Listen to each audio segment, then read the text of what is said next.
Bank Indonesia merilis kebijakan makroprudensial baru, yakni rasio pendanaan luar negeri bank terkait pendanaan perbankan dari luar negeri.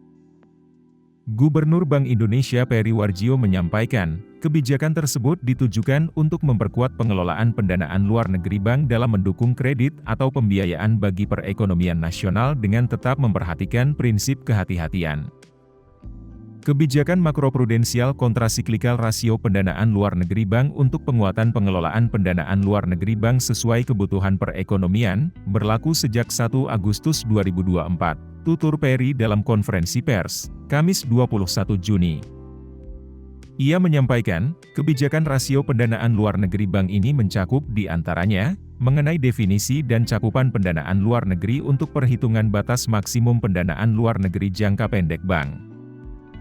Kemudian, pengaturan batas maksimum pendanaan luar negeri jangka pendek terhadap modal bank sebesar 30% dengan parameter kontrasiklikal 0% atau kurang lebih 5% yang ditetapkan berdasarkan asesmen forward-looking Bank Indonesia atas siklus keuangan, risiko eksternal, dan risiko stabilitas sistem keuangan. Terakhir, penetapan rasio pendanaan luar negeri bank saat ini sebesar 30% dengan parameter kontrasiklikal sebesar 0%, yang selanjutnya akan dilakukan review secara berkala setiap 6 bulan sekali atau sewaktu-waktu jika diperlukan.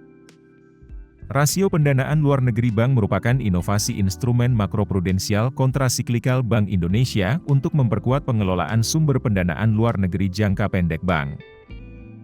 Kebijakan ini mengatur batas maksimum kewajiban luar negeri jangka pendek terhadap modal bank yang dapat disesuaikan dengan besaran parameter kontrasiklikal Bank Indonesia berdasarkan asesmen forward-looking atas siklus keuangan, risiko eksternal, dan risiko stabilitas sistem keuangan. Selain pengaturan mengenai aspek kontrasiklikal, penguatan RPLN juga dilakukan melalui pengaturan baru mengenai cakupan rasio pendanaan luar negeri bank. Peri menambahkan, implementasi rasio pendanaan luar negeri oleh perbankan perlu tetap memperhatikan prinsip kehati-hatian, yang antara lain mencakup manajemen risiko kredit, risiko pasar dan permodalan, sesuai dengan aturan yang berlaku.